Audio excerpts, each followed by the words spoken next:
विलास, समजून तर घे मला.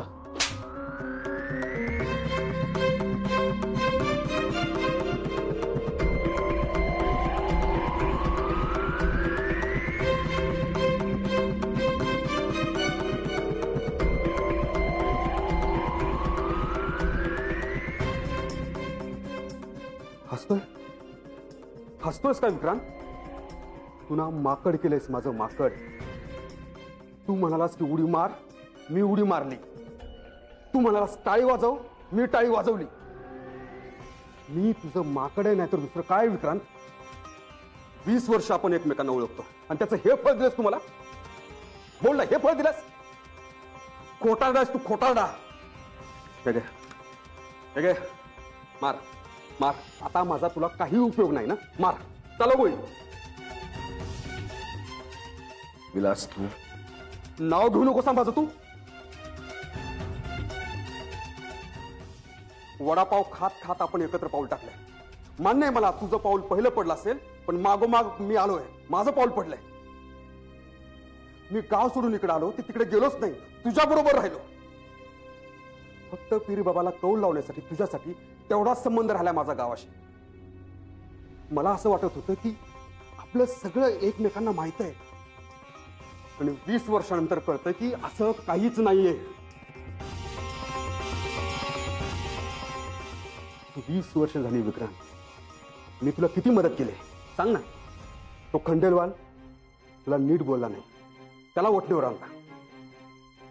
तो राठोड तुझं कॉन्ट्रॅक्ट रद्द करायला निघाला होता, त्याला उचलला, त्याला वठणीवर आणला, उपटून काढला त्याला.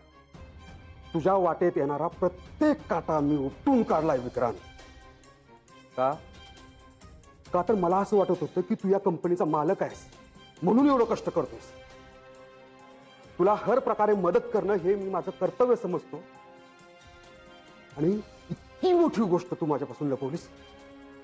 इतकी वर्ष ज्या कंपनीसाठी आपण रात्रंदिवस मरमर करतोय, कष्ट केलं, त्या कंपनीत तुला काहीच अधिकार नाही, काहीच हक्क नाही. तुला काय चेष्टा करतोस का माझी? 3,500 करोड रुपयांचं साम्राज्य निर्माण केलंस तू, आणि ते कुणाच्या हातात गेलं? त्या आईसाहेब आणि त्या मूर्ख जयदीपच्या.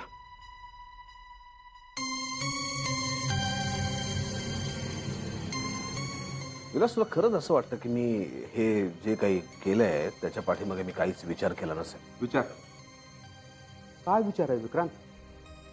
काय विचार आहे? आता तुझ्याकडे काहीच नाही, सगळं गेलंय 12च्या भावात.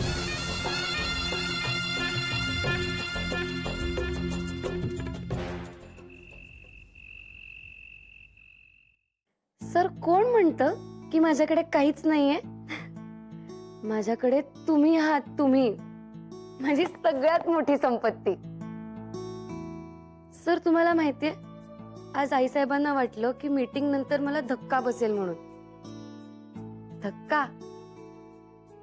उलट मला खूप अभिमान वाटला की माझं लग्न तुमच्याशी झालंय सर.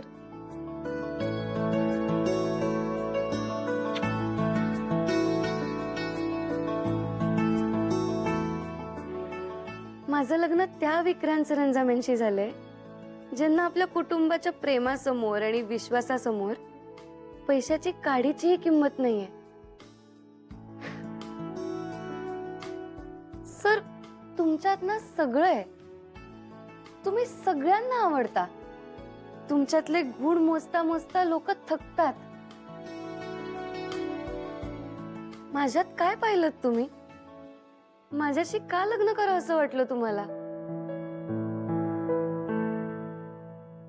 मला माहितीये तुम्ही आता काहीच बोलणार नाही, तुम्ही फक्त ऐकणार आहात. पण ठीक आहे, मी बोलणार आहे. सर, मी खरंच खूप नशीबवान आहे की माझं तुमच्याशी लग्न झालंय. तुमच्यासारखा नवरा मिळायला खरंच खूप भाग्य लागतं. माझं भाग्य आहे की ईशा सारखी मुलगी माझ्या आयुष्यात आली. काय संबंध आहे विक्रांत? काय संबंध आहे? मी काय बोलतोय त्याच्याशी याचा काय संबंध आहे विक्रांत? मी काय सांगितलं ते नीट ऐक.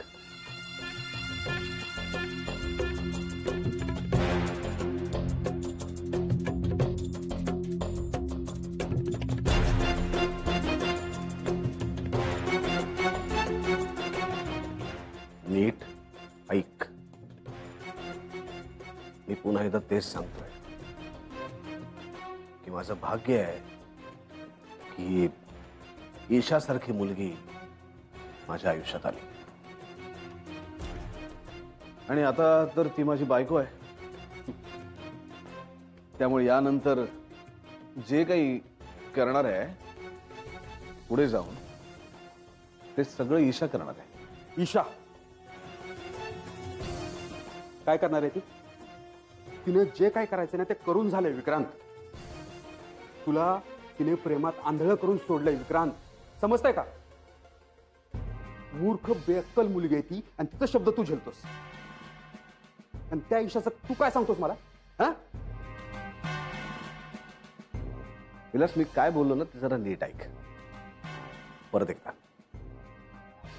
जे माझं नाही ते माझं होऊ शकतं.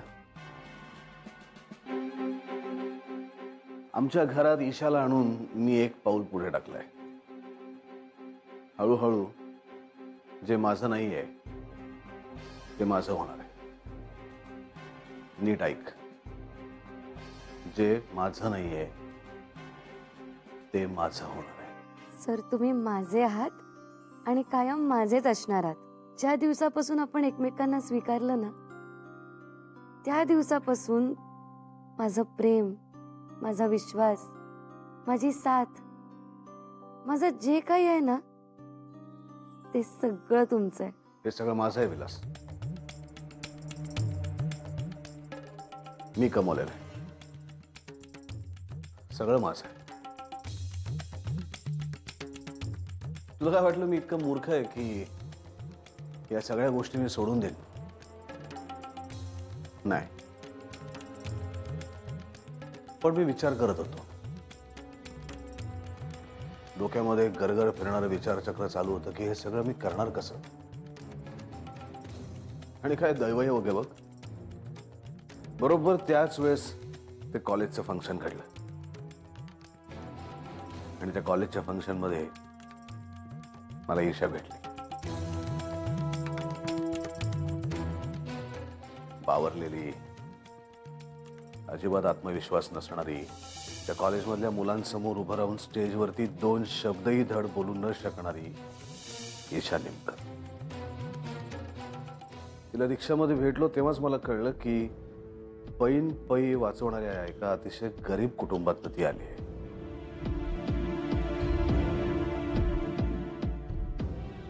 आणि हे लक्षात आल्यानंतर मी तिला एक कोरा चेक दिला आणि त्याच्यावर काहीच न भरता तिने तो चेक मला परत केला. मुळातच आत्मविश्वास नसणारी ही गरीब माणसं, त्याच्यात ती तर खूप लहान. पण त्याच्यानंतर सतत मी तिचा विचार करायला लागलो. मला कळत नव्हतं की मला काय होत आहे. सतत दिवस रात्र तिचा विचार, तिचा विचार, तिचा विचार, तिचा विचार. काय झालंय मला? तिचा एवढा का विचार करतोय मी? प्रेम तिच्यावर, माझं प्रेम?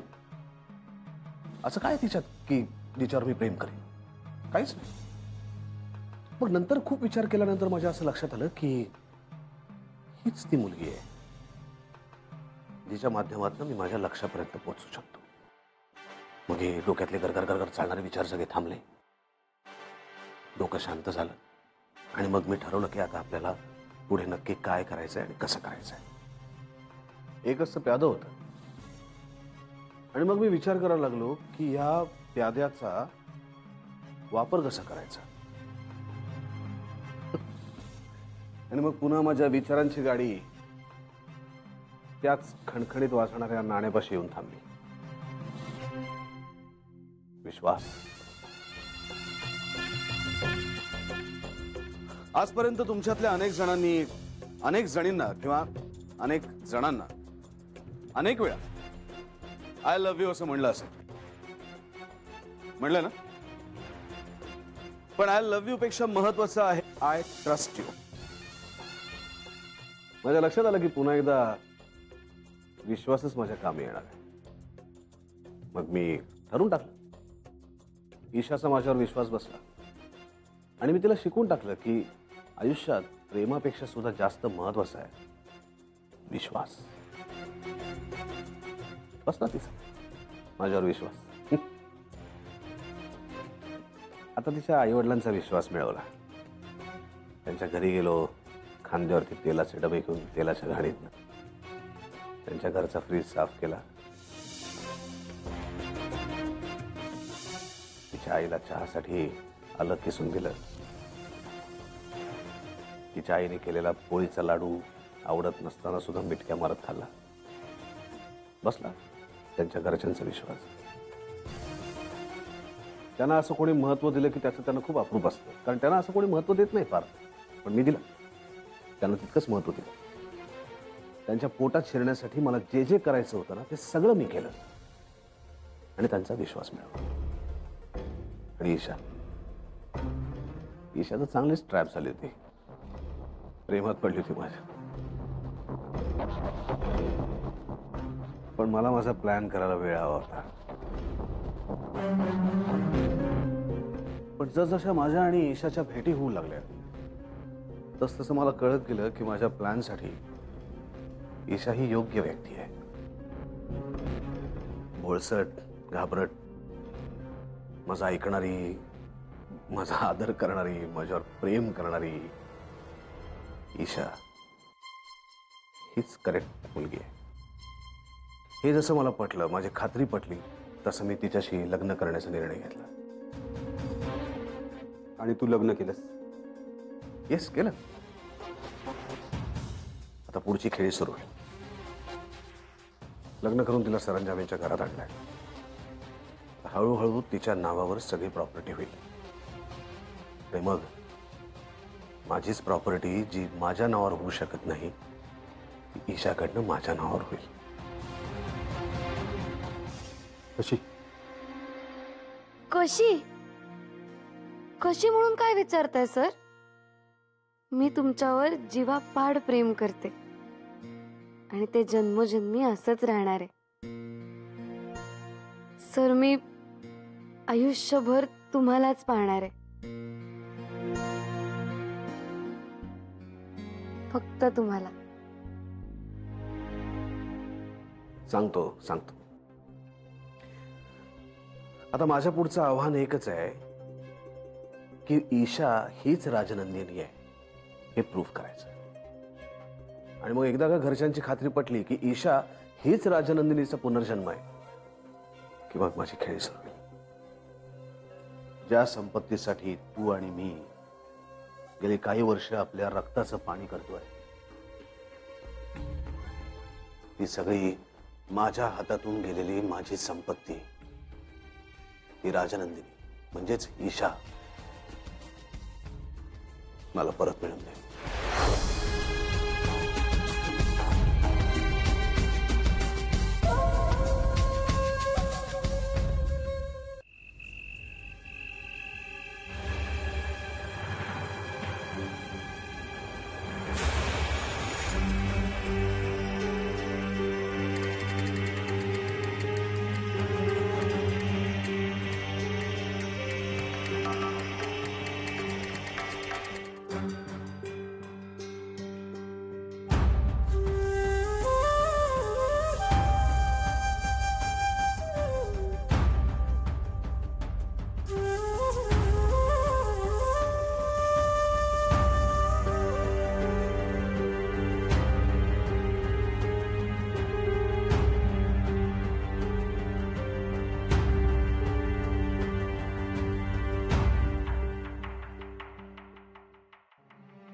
झोपा, शांतपणे झोपा आज, कारण उद्यापासून आपल्याला खूप काम करायचं आहे राजनंदिनी.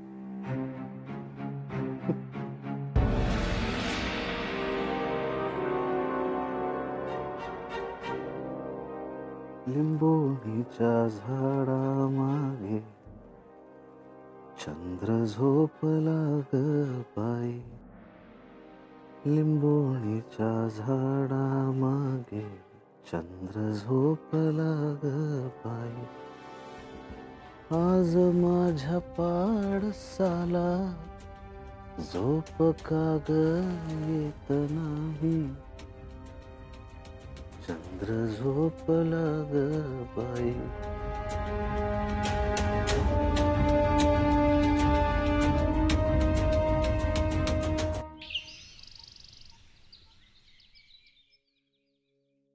ईशा, विक्रांत कधी आले ग? आईसाहेब काल रात्री आले बहुतेक, पण त्यांनी काही उठवलं नाही मला. खरं तर कालच्या मीटिंग मधून झेंडे सरांची ते बोलायला गेले, त्यानंतर काहीच कळलं नाही. कळेल. अरे देवा, अगं घाबरू नकोस ईशा, गोळीबार? घाबरू नकोस. तू पहिल्यांदाच ऐकतेस ना, म्हणून घाबरलीस.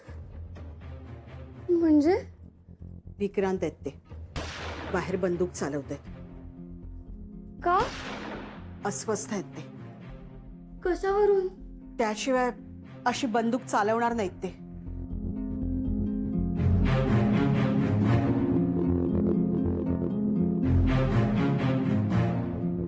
ईशा,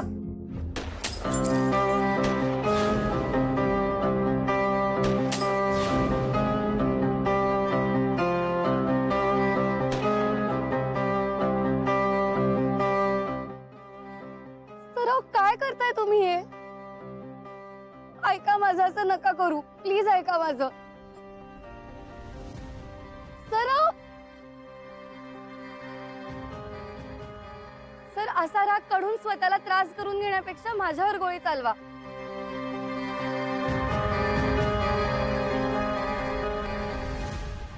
सर का अस्वस्थ आहात तुम्ही? सांगा ना मला, का अस्वस्थ आहात? नाही, हा असा राग काढण्यापेक्षा माझ्याशी बोला ना sir. I am sorry Isha. पण तुम्ही माफी का मागताय माझी? कालच्या मीटिंग मध्ये जे काही घडलं तेव्हापासून खूप अस्वस्थ वाटतं मला. ईशा, तू प्लीज आतमध्ये जा. सर ऐका माझं, प्लीज बोला माझ्याशी. सर कदाचित तुम्हाला बोलून बरं वाटेल, प्लीज बोला. तुला असं वाटत असेल की तुझा नवरा 3,500 कोटींच्या कंपनीचा मालक आहे, पण प्रत्यक्षात तो एक फक्त केअरटेकर आहे. हे कालच्या मीटिंग मध्ये ऐकल्यानंतर ईशा तुला खूप अस्वस्थ वाटत असेल, विश्वासघात झाल्यासारखं वाटत असेल. तुला असं वाटत असेल की या माणसाने हे सगळं मला अधिकाने सांगितलं. पण खरं सांगतो ईशा, हे सगळं मी तुला सांगणारच होतो, पण काल मीटिंग मध्ये अशा प्रकारे ही गोष्ट बाहेर पडेल याची मला खरंच कल्पना नव्हती. सर तुम्ही एवढा विचार नका करू आणि सॉरी नका म्हणू, कारण काल सत्य कळल्यानंतरही मला काही फरक नाही पडलाय.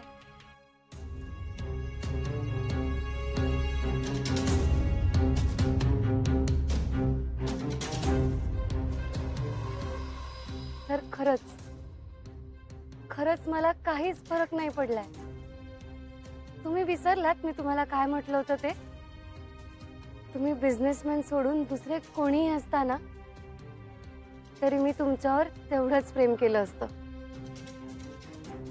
अगदी पिझ्झा डिलिव्हरी बॉय असतात तरीही. पण सर खरंच, उलट तुम्ही माझ्या नजरेत अजून मोठे झालात सर.